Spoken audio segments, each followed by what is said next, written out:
Well, I don't remember the earliest time I've been on the farm. I remember the early years.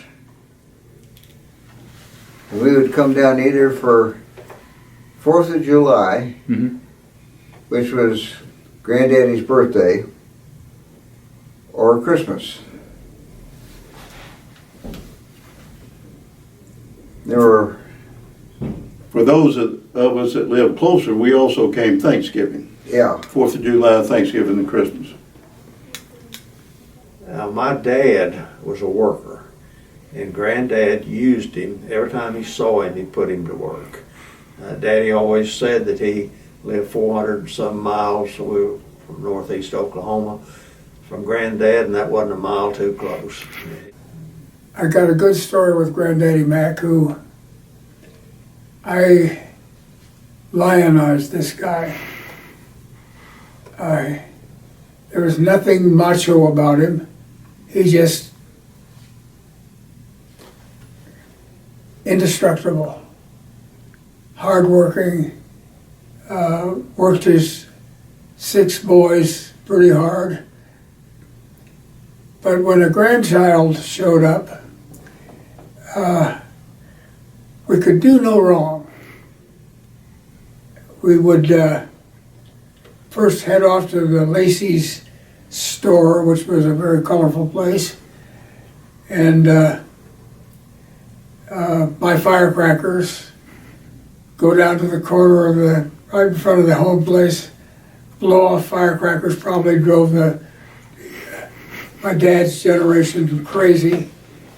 But he would set up an old ladder-back chair that nobody could sit in and be comfortable, and just sit there and look at this commotion. And there'd be a sea of grandkids. He loved them. Of course, we loved him. But he always, every once in a while, tried to get a little work a little job out of us. Nothing big.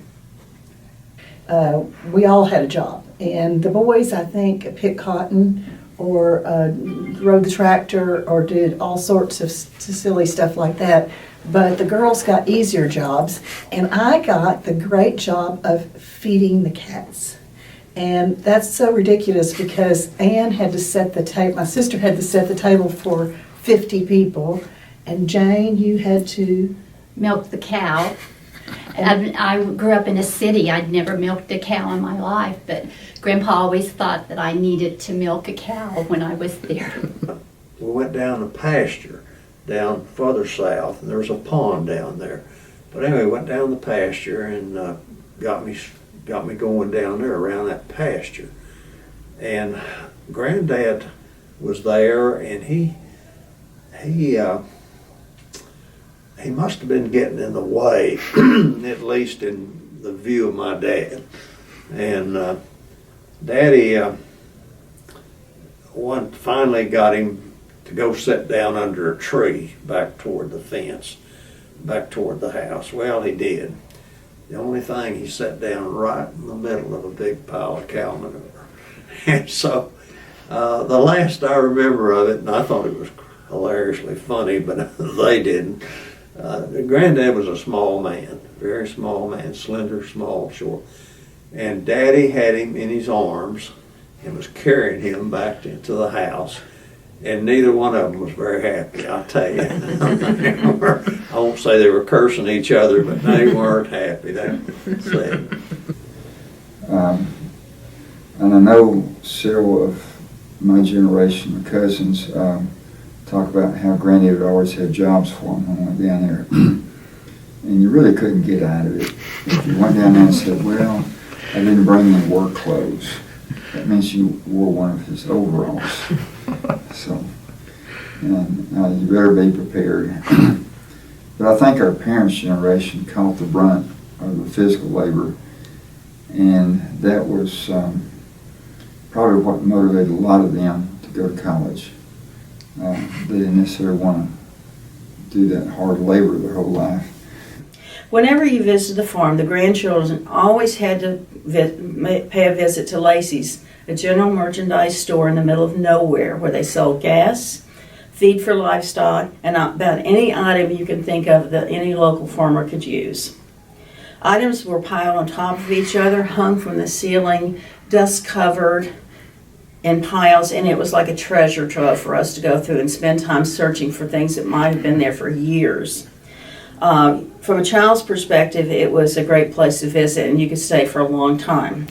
Year-round, you could always count on being able to buy fireworks, firecrackers, sparklers, cherry bombs, and Roman candles, and this was a must-have for any McCollum gathering. As one of the other cousins, it was a thrill to be included by our older cousin, Wayne McCollum, who had a driver's license. One evening, he hatched a plan for all of us to cram into Uncle Charlie's new car and drive past the gas station, Presbyterian church, and the few houses that made up the spot in the road called Walkerville. Since it was such a sleepy little hamlet, it seemed like it was a good idea to share some of our newly acquired fireworks to wake up the dark houses. I'm not sure how many of us were in the car that night, but at my best guess, there would be 9 of us spread out of big bench seats in a big sedan. The plan was to light the firecrackers and toss them out the window. And things would have gone fine and as planned if someone hadn't decided that it would be a lot flashier to light a whole package of firecrackers rather than just one at a time. And when it was tossed at the window, we realized the window had not been rolled down. So it bounced back into the car, and sparks and explosions were going off. Everybody on the one side of the car jumped to the other, and it was chaos. Wayne then had some explaining to do to his dad to why there were burn holes in the upholstery of his new car. And my grandma Daisy's story is every time I went to visit, and if it was in the summertime, the growing time season, she would always make me a sweet potato pie. It was my favorite pie. I'd have to go out and pick the sweet potatoes and bring them in, but she was totally blind from the time that I knew her. So she would, make a pie and bake it. It was amazing. The only argument I ever heard between Ian McCollum and his wife, Daisy Pascal McCollum, was the time Daisy was blind since the birth of her 11th child. And, but she liked a tidy house. Even though she was blind, she could feel. And she was going around the table and she detected the newspaper.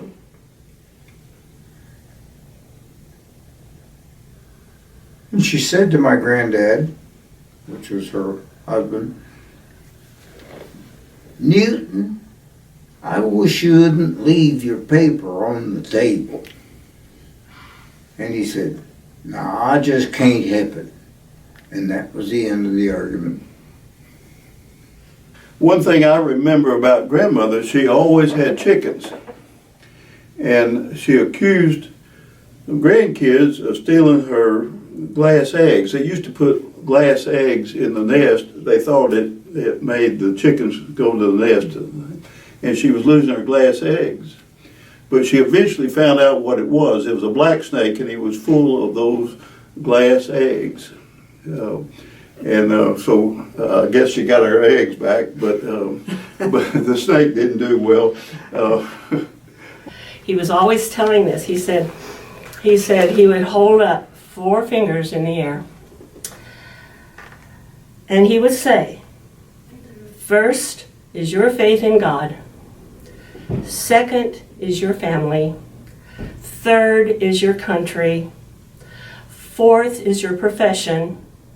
Whatever you do in your profession facilitates the other 3, and everything else is worthless." And he said that made an impression. I think I've also gotten a little bit of the frugal gene, and I don't like to call it cheap because I think I see, especially working with Sarah Margaret, that it is squeezing the most value out of your money. And I don't know that I think that that's a bad thing. Cheap kind of has a bad connotation, but we just want value for our money, and we're going to get it. So, After she was in a nursing home, which was at the very, very end of her life, Grandma Daisy. Grandma Daisy. Yeah. And since she was blind, they had to introduce themselves. And so there must have been at least 4 there. And she said, well, how many children did I have? And one of them said, you had 11, Mother. She said, that's too many.